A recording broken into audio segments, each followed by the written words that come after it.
이게 어차피 이따 시작할 때 할 거 미리 말씀드릴게요. 일단 환경 설정을 해야 되는데 세 가지예요. 알파넷 설치할 거고, 리퀴디티라는 거를 설치할 거고, 스마트 컨트랙트, 하이 레벨 랭귀지, 그리고 DB를 다운받을 건데, 노드가 그 노드를 실행하면 이제 피어를 찾아서 이제 블록 기존에 있던 어떤 그 히스토리를 이제 피어들한테 달라고 하는 거예요. 근데 우린 오늘 테스트만 할 거니까 그 DB를 제가 싱크 마친 거를 어제 밤까지 마친 거를 이제 올려드릴 거고, 일단은 그 자기 로컬에다가 설치하신 분들은 리퀴디티를 설치하셔야 되는데요. 제가 이 명령을 드릴게요. 로컬에 설치하신 분만 이렇게 하고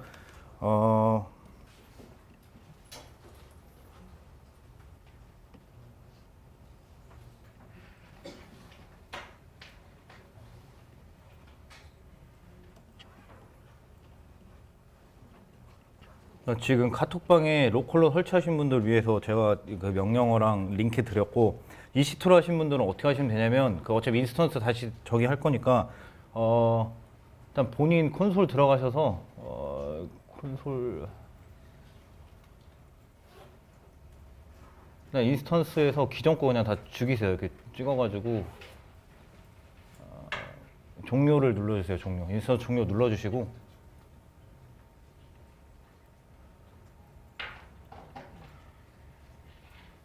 그리고 이제 새로운 이미지, AM의 이미지, 스냅샷 된 이미지 어떻게 하냐면 EC2를 누르시고 서버는 서울로 바꿔주세요. 서버 서울로 바꿔주시고 인스턴스 시작을 누르고 여기서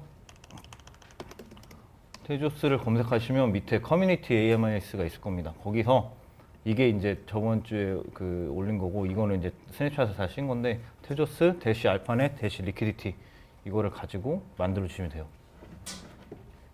이거 가지고 이렇게 계속 만들어 주시면 돼요. 프리티어로. 네, 여기까지는 하셔야 됩니다. 여기까지 하시면 DB까지 된 상태에서 시작을 하는 거예요.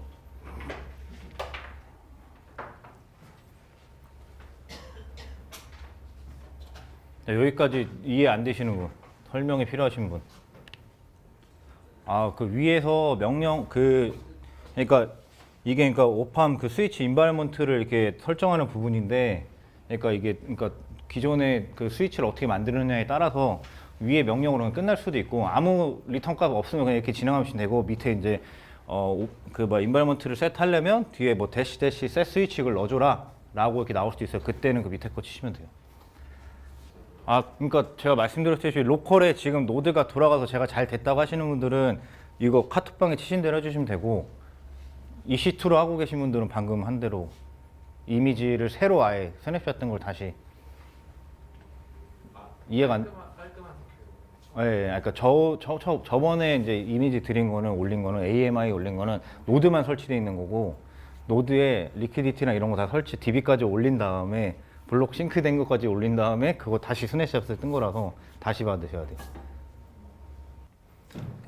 어쨌든 로컬에서 하시는 분은 어차피 그 오팜 스위치 크레이트 리퀴디티 4.06.1 하면 어쨌든 인내 시간이 필요하니까 그거 기다리시면 되고, EC2 지금 이거 인스턴스 만드신 분, EC2 인스턴스 생성하신 분 되죠? 그러면 ls 치면 db 알파넷 리퀴디티 폴더 보이죠? 3개 폴더 있지 않아요? db cd, 그러니까 ls 리스트 치시면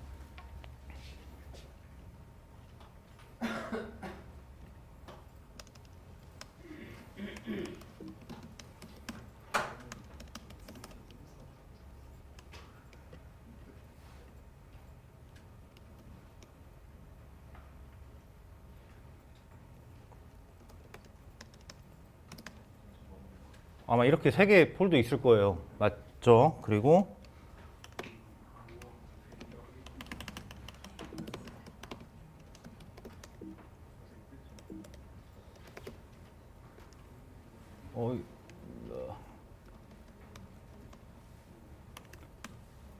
이렇게 치시면 한 3기가 정도 나올 거고, 이건 제가 또 싱킹을 해서 아마 0.1점 몇 개가 이렇게 뜨면 DB까지 다 올려진 거고, 이것까지 확인해 보세요. 다 뭔지 아시죠? LS는 리스트의 약자고 마이너스 LH는 H는 휴먼, 인간이 보기 편하게 이렇게 하는 거고. 그러면 이거 확인하시면 리퀴디티 폴더로 들어가셔서 오팜 스위치를 한번 해보세요. 아마 이게 안 돼 있을 텐데 저는 이제 이미 돼서 오팜 스위치 리퀴디티를 하시고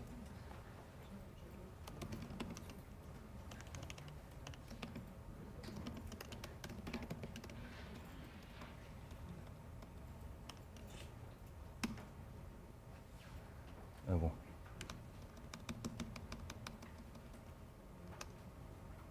이렇게 하신 다음에 테저스 폴더를 날리시고 테저스 폴더 날리시고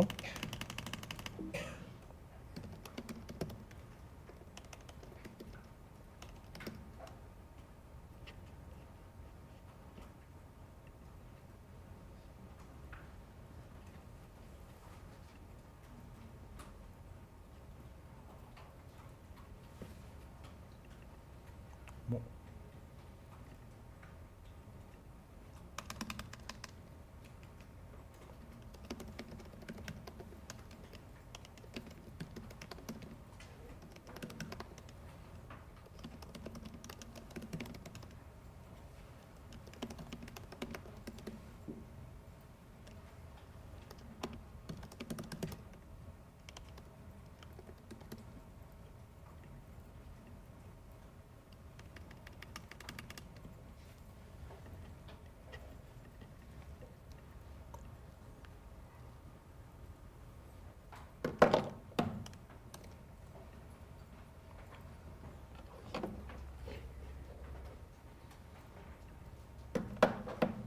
EC2 하시는 분들은 이렇게 진행하시면 됩니다.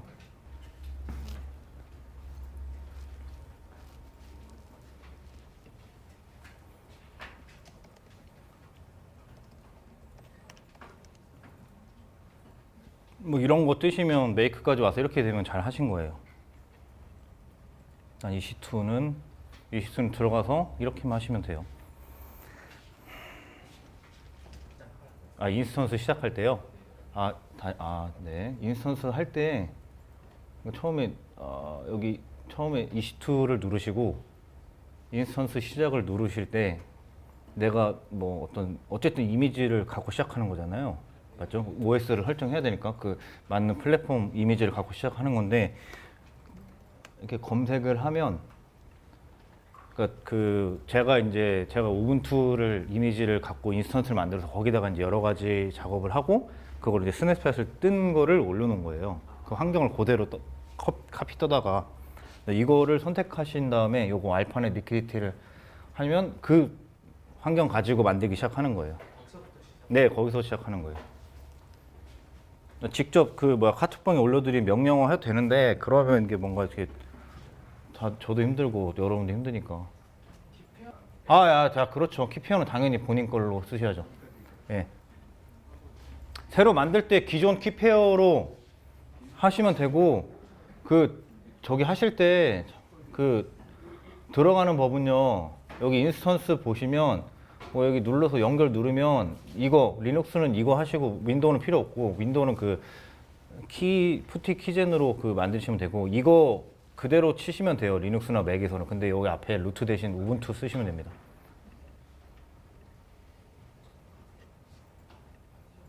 자, 일단 여기 EC2에서 이거 되신 분, 이거 하신 분, 성공하신 분 있으세요?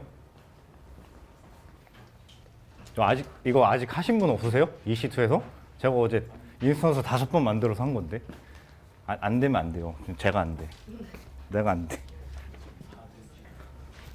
다 되신 분들은 어떻게 확인하면 되냐? 그냥 EC2에서 아무 폴더나 이렇게 나가시고,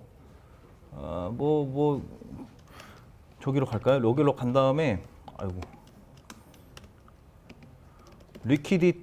리눅스 같은 경우는 이제 리퀴디티 하고 이제 탭 누르면 자동 완성되고, 버전 쳤을 때 0.5가 뜨면 됩니다. EC2로 하면 무조건 돼요, 무조건. 맥 같은 경우에는 리퀴디티에 대한 그 심링크가 바로 없고 어디 있냐면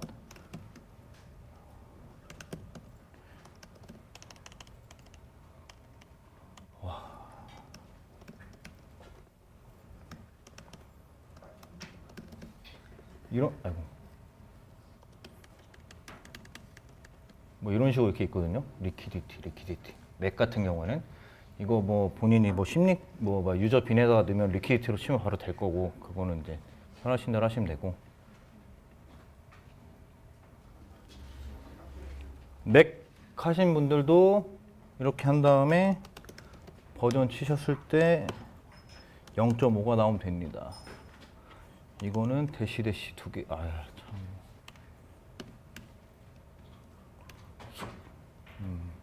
여기까지 되신 분만 손 들어주실래요? 0.5를 보신 분.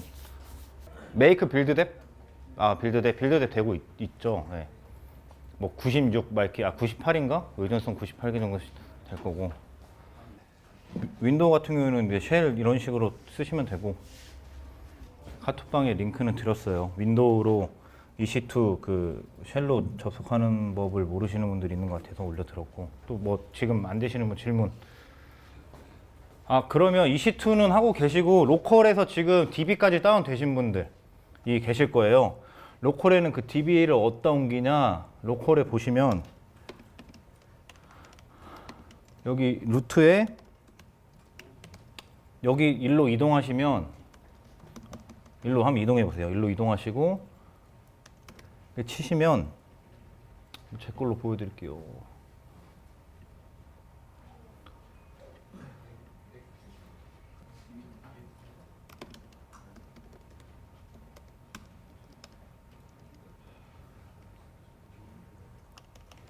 아마 일로 이동하시면 이런 건 없고 컨텍스트나 스토어라는 폴더가 있을 거예요. 저는 그 DB 저장하는 거를 제가 컨피그로 설정해놔서 그러니까 이 위치로 가시면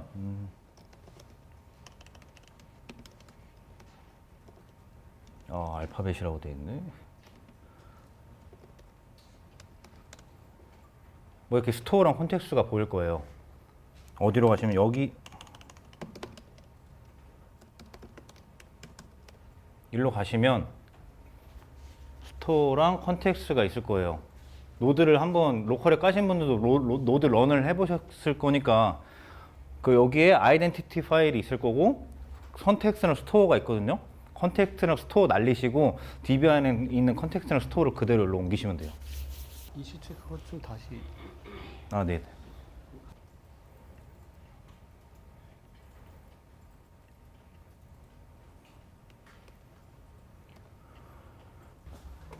지금 생성하고 있는 중이고.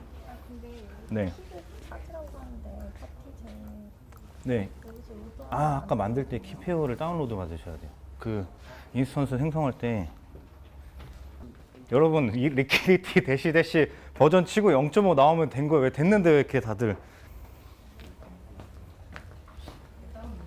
이거 조금만 더 하다가 이제 바로 진행할 건데 여기서 안 되면 따라오실 수 없으니까 안 되시는 분 다시 한번 확인해 볼게요. 안 되신 분 0.5를 보지 못했다. 그럼 잠깐만요. 손든 분 중에서 메이크 빌드뎁 중이신 분, 메이크 빌드뎁에서 오류 한번 났죠.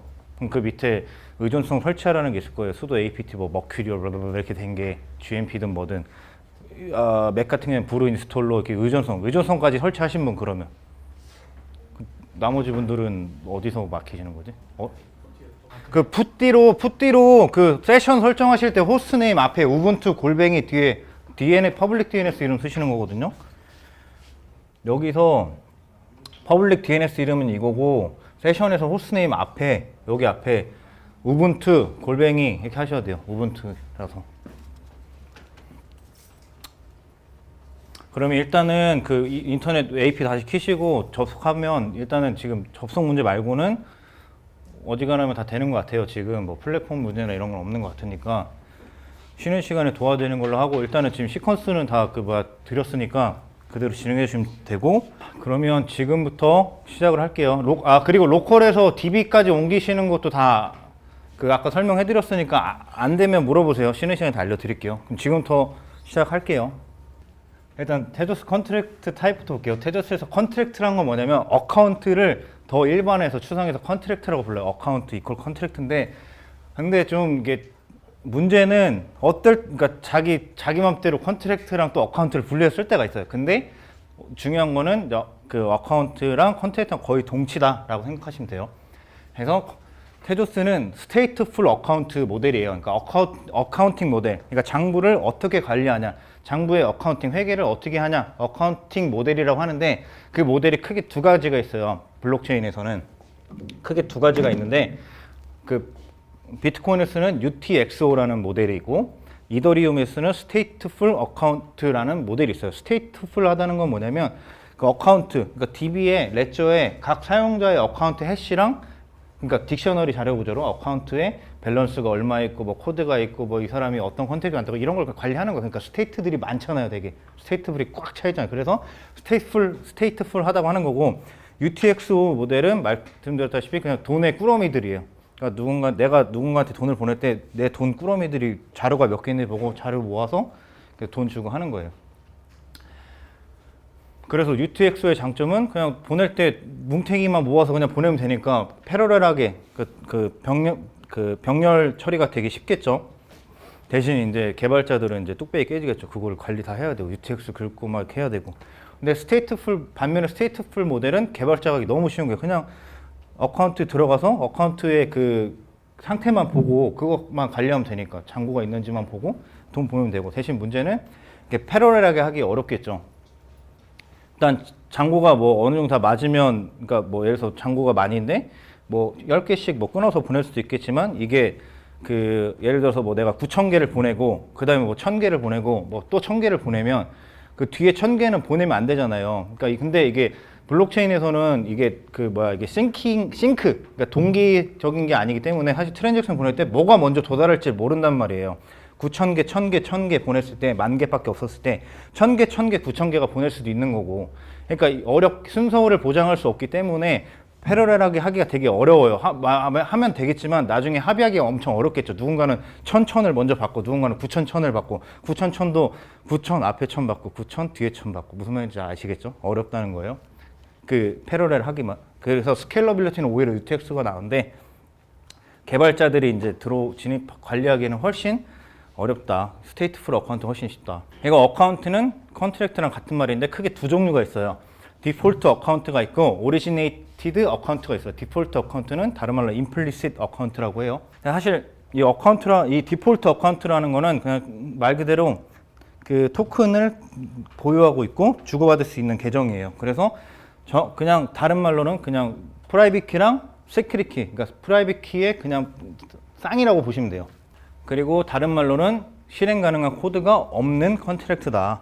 그리고 얘네들은 그 해시가 어떻게 시작하냐면 TG 1, 2, 3 이런 식으로 시작을 해요.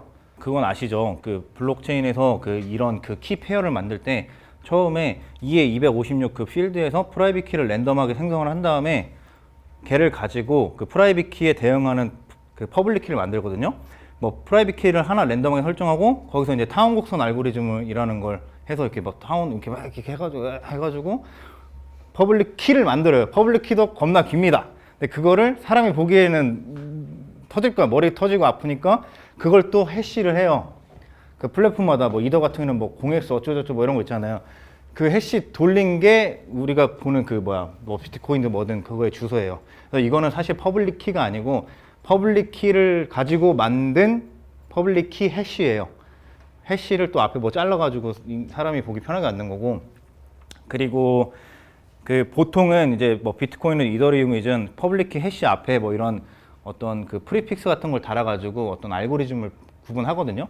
비트코인 같은 경우는 뭐 그 멀티시그 원래 주소나 이런 걸 분류하는데 테조스에서 저 TG 1, 2, 3의 구분은 그 프라이빗 키를 랜덤하게 만들고 그거에 대응하는 퍼블릭 키를 만들 때 사용하는 알고리즘의 차이를 말해요. TG1은 이제 제일 많이 쓰는 그 타운 곡선 알고리즘이고 R1이라는 타운 곡선 알고리즘이고 TG3가 그 프라임 256키, P-256키라고 불리는 이제 새로운 또 알고리즘 방식인데 장점은 이제 뭐 이렇게 뭔가 좀 모바일 환경에서 쓸 수 있게 나온 거예요. P-256키는. 그 보면 노트북이나 핸드폰 같은 거 이런 하드웨어 보면 그 안에 이제 그 맥 같은 경우에는 이제 시큐어 인클레이브라는 하드웨어 공간이 있고 이런 보다 일반적으로 HSM 하드웨어 시큐어 모듈이라고 불리는 게 있거든요. 그게 뭐냐면 하드웨어가 별도로 있는 거예요, 기계에. 근데 그게 뭐냐면 우리가 그러니까 블록체인에서 이런 키 쌍을 가지고 있을 때 그 시크릿 키가 노출되면 다 털리는 거잖아요, 솔직히. 다 털리는 거잖아요, 솔직히. 그거는 마치 내 지문도 털리고 OTP도 털리고 그 빌어먹을 공인인증서 비밀번호 다 털리고 이런 상황인 거예요. 그러니까 돈이 털리는데 그러니까 내가 이거를 지금 상황에선 다 로컬로 관리를 하게 돼 있어요. 근데 아무리 보안을 잘한들 일반 사용자 입장에서는 사실 로컬에서 어쨌든 그 디지털 서명을 하거나 하려면 그 프라이빗 키를 넣어야 되는데 이게 로컬에 노출되잖아요. 무슨 말인지 아시죠? 그래서 보통 어떻게 하냐면 프라이빗 키를 바로 안 쓰고 그거를 한 번 더 암호화를 해요. 자기가 편하게. 근데 그것도 털릴 수 있잖아요. 그러니까 문제는 내 비밀번호가 이제 뭐 어디에 노출된다 이건데 이런 거를 이제 그러니까 인터넷에 연결되어 있을 때가 문제죠. 그래서 그런 걸 보통 핫 월렛이라고 하고 인터넷에 연결되어 있는 거를 그거보다 이제 더 안전하기 위해서 인터넷과 연결이 끊어진 에어갭이라고 부르고 또는 콜드 월렛이라고 불리는데 콜드 월렛이라는 개념, 레저나 트레저 같은 지갑은 뭐냐면 우리가 디지털 시그니처, 그러니까 프라이빗 키를 가지고 서명을 할 때 어쨌든 그 서명에 프라이빗 키가 들어가는데 레저 같은 경우는 그 디바이스, 하드웨어 그 기계 안에 프라이빗 키가 들어가 있고 주인도 몰라요. 프라이빗 키 안에서 서명이 일어난 채로 나오는 거예요. 서명된 그 데이터가. 무슨 말인지 아시겠죠? 그러니까 나의 시크릿 키, 프라이빗 키는 기계에 영원히 갇혀가지고 되게 안전한 거겠죠. 무슨 말인지 아시죠?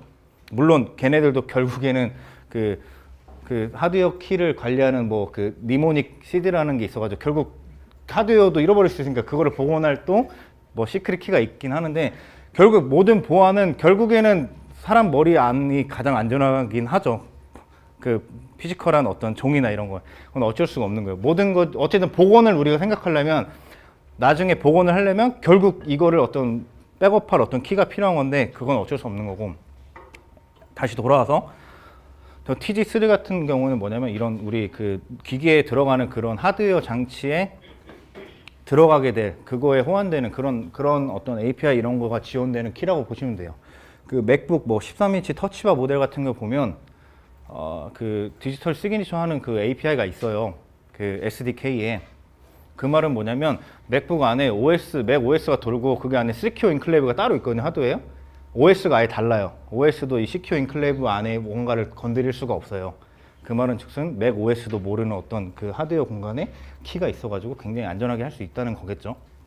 뭐 그 정도를 아시면 되고 잊으셔도 됩니다. 두 번째는 오리지네이트 어카운트라는 건데 말 그대로 오리지네이트가 뭐냐면 뭐 게시하다 뭔가를 만들어내다 하는 거잖아요. 말 그대로 만들어진 어카운트인 거예요. 그리고 보통 이 오리지네이트 어카운트를 컨트랙트라고 불러요. 우리가 흔히 말하는 스마트 컨트랙트. 근데 다른 말로는 실행 가능한 코드가 있는 컨트랙트라고 부르고 KT로 시작합니다. 그래서 가장 크게 용어에 또 함몰되지 말고 가장 큰 거는 코드가 있냐 없냐 이거 두 개로 구분하시면 돼요. 실행 가능한 코드가 있냐 없냐. 그리고 보통 우리는 이런 코드가 있는 걸 스마트 컨트랙트라고 한다. 그리고 뭐 이런 어떤 속성 스테이트들이 있습니다. 매니저라는 스테이트, 뭐 델리게이트라는 이런 거 있어요. 보면 아까 말씀드렸다시피 이렇게 시작한 애들은 해시라는 거고 얘네들이 이제 임플리시트 어카운트, 디폴트 어카운트고 요 밑에 있는 게 이제 오리지네이트 어카운트입니다. 보면 오리지네이트 어카운트도 결국 누군가가 오리지네이트 했기 때문에 그 주인이 있을 거라고요. 그래서 여기 매니저가 있는 거고 보통 그냥 일반적인 디폴트 어카운트는 해시랑 매니저랑 같겠죠. 내가 뭐 내 거니까. 그리고 이런 거는 이제 이거는 지금 뭐 테조스의 어떤 그 익스플로러인데 그 휴먼 리더블하게 이렇게 이런 서비스를 제공해 주긴 해요. 이더의 ENS 같은 것처럼. 그거랑 동시는 아니지만 이렇게 보기 짜증나니까 뭐 이렇게 보기 편하게. 그리고 델리게이트 같은 경우는 내가 지금 누구한테 위임을 했는가라는 거로서 여기 보면 이따가 말씀드릴 건데 여기 디폴트 어카운트는 여기 forbidden이라고 되어 있고 여기 KT 같은 경우에는 여기 델리게이트가 되어 있죠. 이따가 볼게요. 그리고 여기 밸런스가 있고 그래서 이런 뭐 키값들이 가지고 있고 보면 여기 뭐 파운데이션 베이커 3 보면 여기 뭐 파운데이션 베이커 같은 경우는 이제 TG3를 시작해요. 우리 이런 것도 된다라고 상대적으로 보여주려고 하는 거고 밸런스가 170 몇만 개가 이렇게 있고 뭐 이렇게 있고 여기 보면 지금 스테이킹 위임 받은 것까지 해서 스테이킹을 파워가 어떻게 되냐 2천만 개. 그리고 뭐 지금 위임 상태다. 그리고 매니저는 내 자신이고 내 자신한테 또 이렇게 위임을 했다. 뭐 이렇게 생각하시면 돼요. 아, 네. 그리고 베이킹을 하려면 임플리시트 어카운트로만 가능해요. 그 말은 뭐냐면 베이킹을 하려면 그 시큐리티 디파짓을 내야 된다고 했잖아요. 그러니까 그 시큐리티 디파짓을 내고 뻘디 테스트 때 시큐리티 디파짓을 몰수당해야 되니까 그래서 임플리시트 어카운트로만 할 수 있는 거고. 그리고 임플리시트 어카운트는 그 델리게이트를 설정할 수가 없어요. 무슨 말이냐면 그 임플리시트 어카운트는 코드가 없다고 했잖아요. 코드가 없는 컨트랙트고 그 오리지네이트 어카운트가 코드가 있는 컨트랙트라고 했어요. 위임은 오리지네이트 어카운트로만 가능해요. 그 말이 무슨 말이냐면 내가 딴 사람한테 위임을 하려면 내가 이 TG를 가지고 있는 내가 매니저로서 그 KT라는 오리지네이트 어카운트를 만들고 글로 밸런스를 보낸 다음에 거기서 다른 TG 뭐 이런 매니저들한테 위임을 하는 거예요. 그 말은 뭐냐면 그러니까 제가 베이커라고 치면 여러분들이 저한테 위임을 하려면 여러분들의 어카운트를 오리지네이트 하고 저한테 위임을 해주겠죠. 근데 제 그 TG 일반 임플리시트 어카운트는 코드가 없기 때문에 위임을 받아서 제 스테이킹 밸런스를 늘려서 뭐 베이킹을 한다고 쳐도 여러분들한테 뭔가 리워드나 이런 거를 자동으로 지급을 할 수가 없어요. 절 믿어야 돼요. 먹튀할 수도 있어요. 이렇게 만든 이유는 그 서로 이 신뢰 구조를 굉장히 어렵게 만들어서 뭔가 이게 베이킹이 되게 많이 늘어나게 하려고 한 거예요. 물론 부작용으로 그것 때문에 되게 큰 약간 좀 기업형 베이커가 나타나긴 했지만 뭐 트레이드 오프가 있겠죠. 그래서 그러니까 뭐 모든 그 테도스 네트워크에서 일어나는 모든 그 어떤 그런 것들은 다 오퍼레이션이라고 부르는데 크게 여러 가지가 있는데 몇 개만 보겠습니다. 오리지네이션은 말 그대로 뭔가를 오리지네이트 하는 거예요. 뭐를 하냐? 컨트랙트를 막 생성하는 걸 오리지네이션이라고 합니다. 그래서 컨트랙트를 만든다는 거는 그 컨트랙트에 무슨 코드, 그러니까 무슨 프로그램이 들어가냐를 만들어셔야 되고 처음에 이 스토리지라는 거는 컨트랙트의 어떤 스테이트라고 생각하시면 돼요. 어떤 상태로 시작할 거냐 이거를 명시해 줘야 되고 그리고 뭐 밸런스가 있어야 계속 이제 그 컨트랙트가 액티브 한다. 액티브 하다는 거는 이제 그 네트워크에서 그 컨트랙트를 계속 이제 얘가 이제 유효한 건지 아닌지를 이제 따지는 그 카운트를 할 때 그 보는 플래그예요. 그리고 우리가 가장 일반적으로 하는 건 이제 트랜잭션 말 그대로 이게 메시지 건데 정확히는 이제 이런 컨트랙트 모든 어카운트 간 이동하는 메시지를 말해요. 메시지. 그래서 이런 임플리시트 어카운트 간의 메시지가 오갈 수도 있고 이런 컨트랙트 간의 메시지가 오갈 수도 있고 컨트랙트랑 일반적인 그냥 그 디폴트 어카운트 사이에서도 이런 메시지가 오갈 수 있는 거죠. 그래서 만약에 이 두 가지는 뭐냐면 어느 한 군데에서 다른 오리지널 어카운트 또는 스마트 컨트랙트 계정으로 메시지가 간 거예요. 이게 뭐냐면 이렇게 메시지를 보냄으로써 스마트 컨트랙트에 있는 어떤 함수를 호출하는 거예요. 그리고 당연히 이런 트랜잭션 하려면 매니저의 비밀키, 그러니까 프라이빗 키로 디지털 설명을 해야겠죠. 뭐 이더리움도 있는 건데 이런 트랜잭션에서는 이런 모델에서는 보통 리플레이 어택, 재사용 방지를 위해서 그런 카운터 같은 걸 넣어요. 그래서 트랜잭션마다 인덱스가 있다고 보시면 되고 결국 트랜잭션도 해시를 해야 되니까 인덱스가 달라지면 다른 거겠고 그러니까 재사용을 못 하겠죠.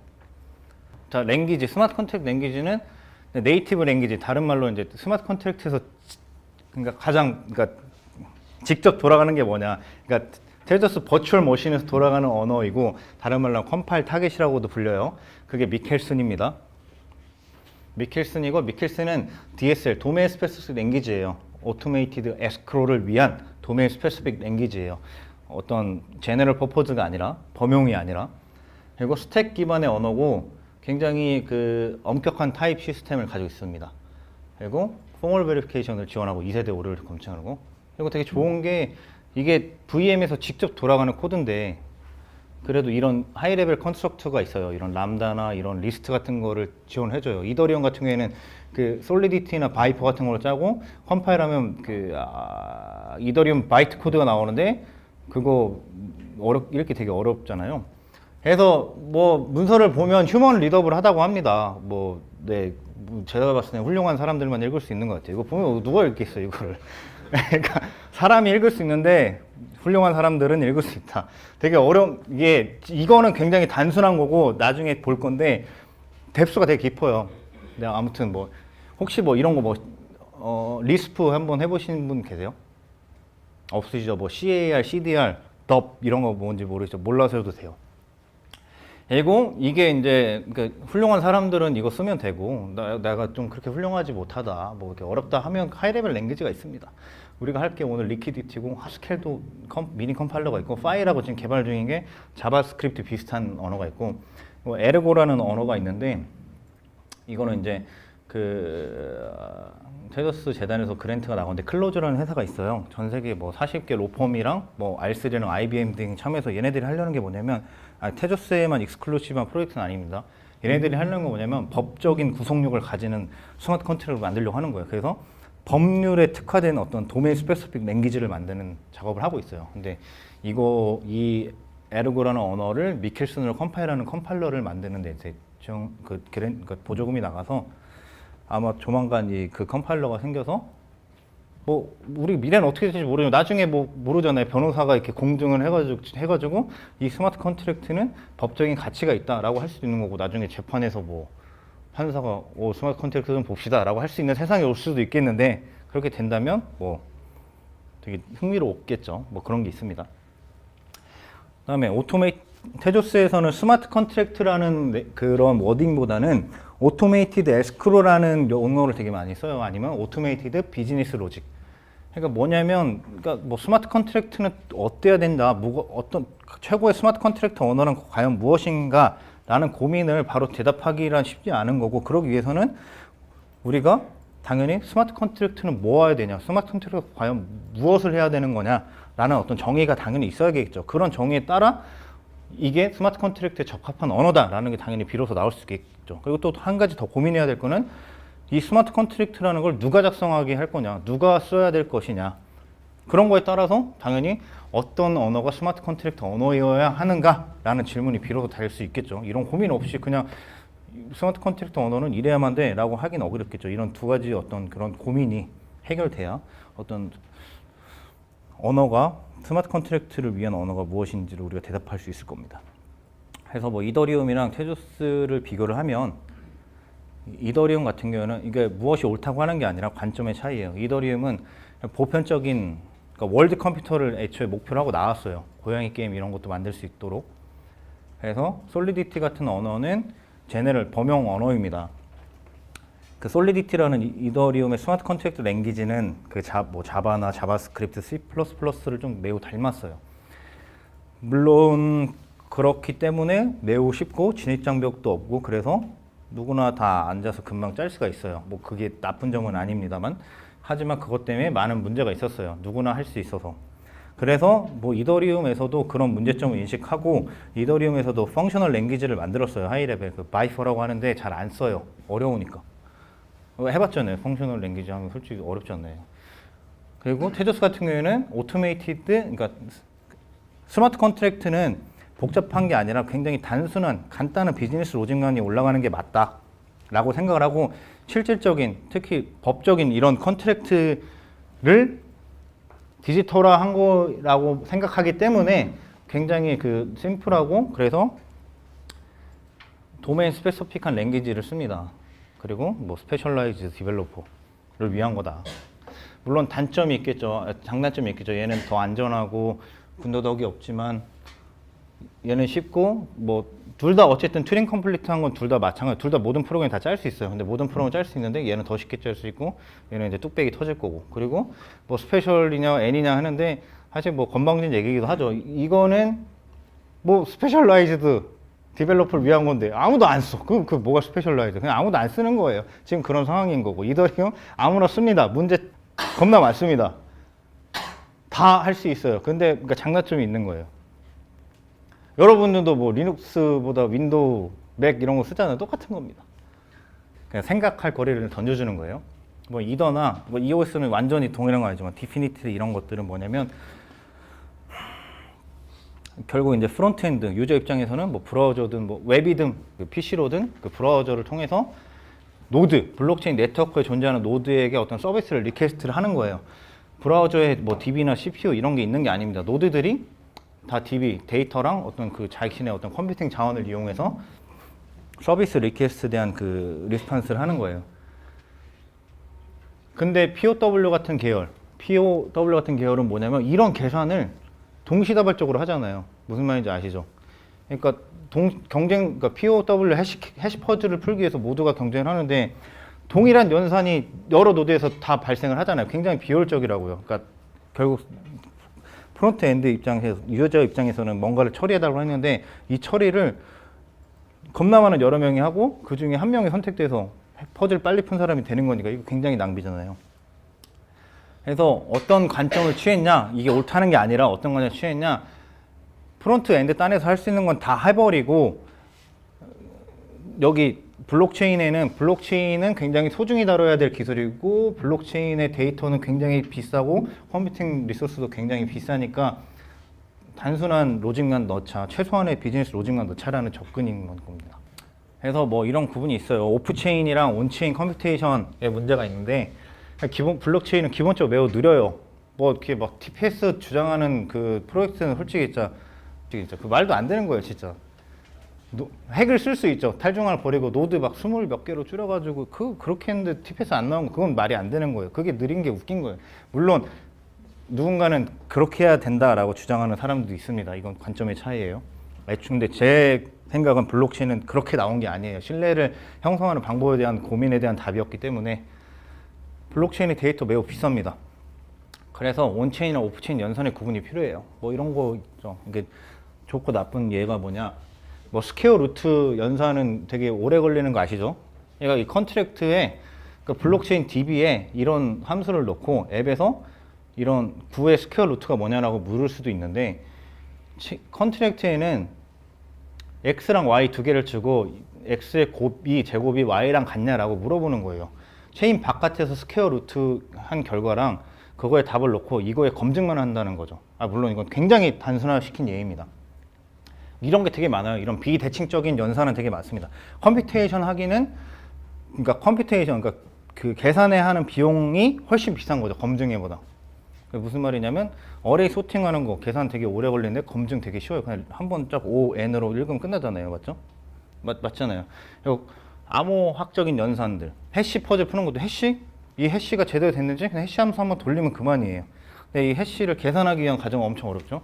SAT 프로블럼, 그러니까 Satisfy 프로블럼이라고 하는데 어떤 논리식이 쫙 주어졌을 때 이 논리식을 참으로 만드는 게 있냐. 그 보면 그 논리식의 조건을 다 그 참, 거짓, 그러니까 2의 n승으로 풀릴 거 아니에요. 겁나 오래 걸려. 이것도 당연히 풀기는 어려운데 푼 거가 맞는지 검증하는 건 되게 쉽죠. 뭐 NP-hard 프로블럼도 있고.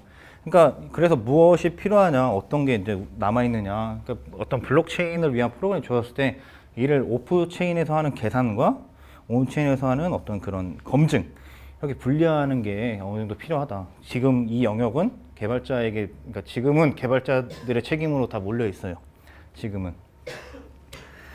아무튼 그렇다는 겁니다. 나아가서 이제 테저스 소프트웨어 컴포넌트를 보면 이런 고민을 가지고 이런 테저스 노드 지금 설치해 보시면 알겠지만 LS 쳐보면 이런 테저스 노드, 테저스 클라이언트, 어드민 클라이언트 이런 것들이 있어요. 이게 바이너리들인데 다 데몬이고 노드라는 건 네트워크 쉘이고 API 엔드포인트라고 입니다. 우리 그 소프트웨어 관점에서.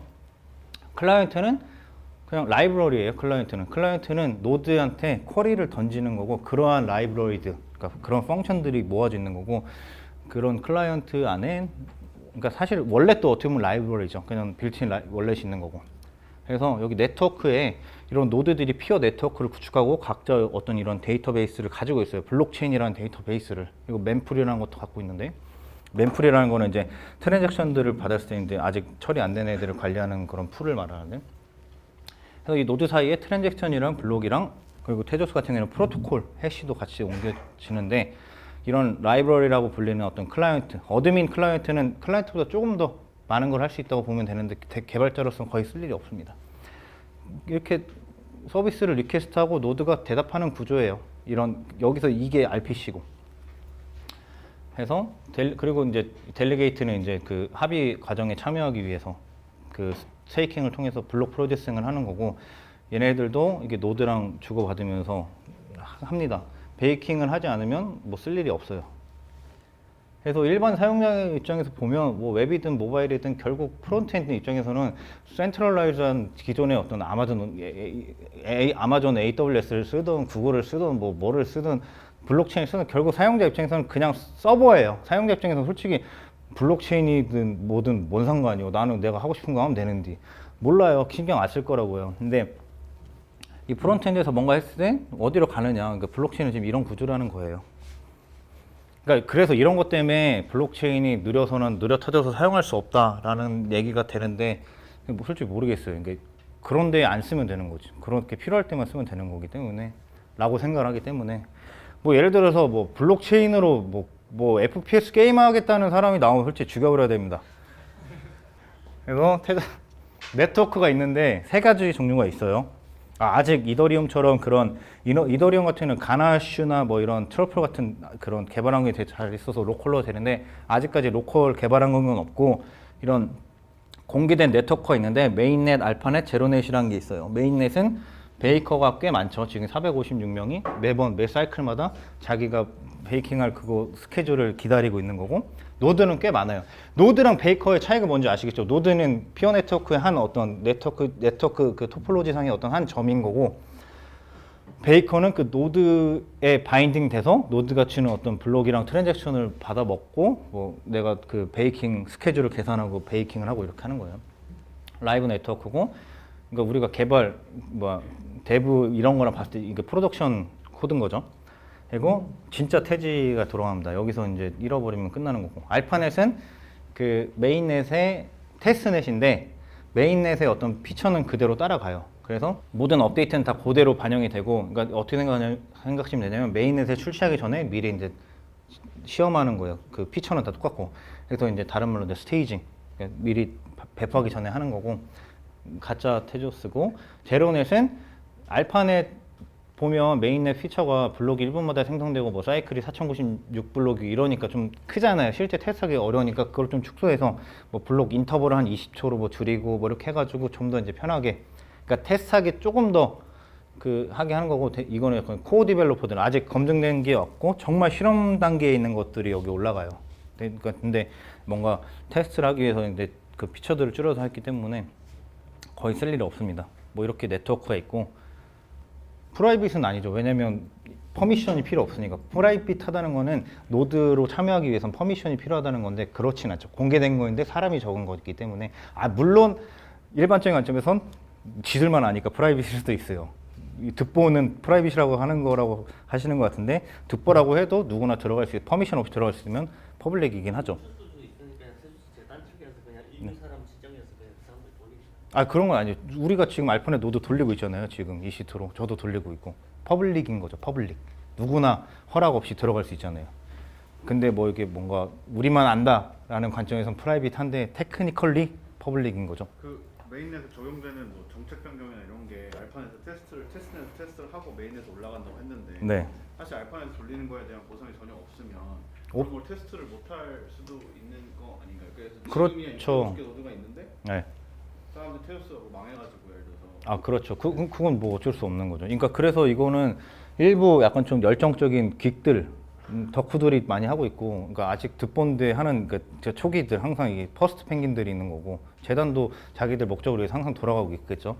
물론 보상 없습니다. 이렇게 뭔가를 하고 개척하는 사람이 있어야 되기 때문에 지금은 이제 뭐 이더리움도 처음에는 뭐 그랬죠. 뭐 1,000원, 2,000원 하던 시절에 뭐 누가 거들떠나 받겠습니까? 근데 이게 어쨌든 네트워크 효과죠. 이게 다들 이제 지금 나온 많은 프로젝트들이 이런 문제를 겪고 있어요. 지금 그러니까 이더리움, 이오스는 이제 조금 좀 어느 정도 하도 저 광고를 잘 하고 이래서 좀 됐고, 하이퍼레저 좀 있고, 근데 이더리움이 아직까지는 갓 이더리움이라고 부를 정도로 이더리움을 쫓아올 수는 없죠. 그 어떤 네트워크랑 이 라이브러리랑 뭐 이런 코드 이런 걸 보면 뭐 이거는 뭐 어쩔 수 없는 겁니다. 뭐.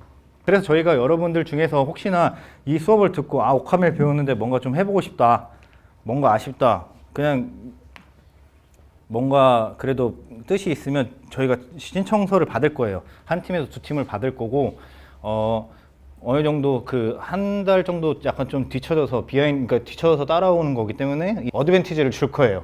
어느 정도. 못해도 어쨌든 참가비 이렇게 드리긴 하는데 대신 뭐 그런 건 없고 저희가 뭐 30년 뒤에 300만 원을 드리는 건 아니에요. 그런 열정 페이는 아니고 어느 정도 짧은 기간에 이렇게 해서 성과가 나와서 뭐 하는 것들은 대표적으로 뭐 세 팀 중 저희 팀은 제 팀은 이제 제가 맡고 있는 팀은 그 블록체인의 거버넌스 비교 연구를 하고 있어요. 저는 안 하는데 하고 있어요. 두 분들이 열심히 하고 계시고 네. 그리고 다른 팀은 테두스 노드 그 모니터링이랑 뭐 이런 것들 만들고 계시고 그리고 저희는 이제 온체인 거버넌스 하고 그 뒤에는 이제 제로 날리지 프루프도 할 거고 한 건데 일반적으로 원하는 그런 목표라고 해야 되나? 네. 아, 저희가 원하는 목표요? 그냥 테두스가 알려지는 거죠. 알려지는 건데 저희가 뭐 어떤 거래소에 막 뭐 런칭해서 이렇게 해서 리스팅해서 알리고 싶다기보다는 뭐 이렇게 약간 좀 느리더라도 약간 좀 건전하게 알리고 싶어서 그런 활동. 덱 개발이나 이런 쪽도 같이. 아, 그렇죠. 네. 그러니까 일단 뭐 코딩을 하는 사람들만 필요한 게 아니고. 아, 그렇죠. 이게 블록체인이라는 게 꼭 소프트웨어 개발자들만의 전유물은 아니니까 사실 블록체인에서 중요한 게 또 인센티브 모델도 되게 중요한 모델이잖아요. 그 게임 이론에 기반한 어떻게 인센티브 모델을 만들 거냐, 또 토큰 이코노미도 되게 중요하고 또 거버넌스 문제도 중요하고 그렇기 때문에 개발자가 아니어도 됩니다. 저희 팀도 한 분은 개발자가 아니고 네, 그래요. 네. 그리고 딴 팀도 6명 중에 2분만 개발자고 4분은 개발자가 아니에요. 아무튼 뭐 지원을 해주시면 뭐 쉬는 시간 없이 갈게요. 밥 드셔야 되니까 곧.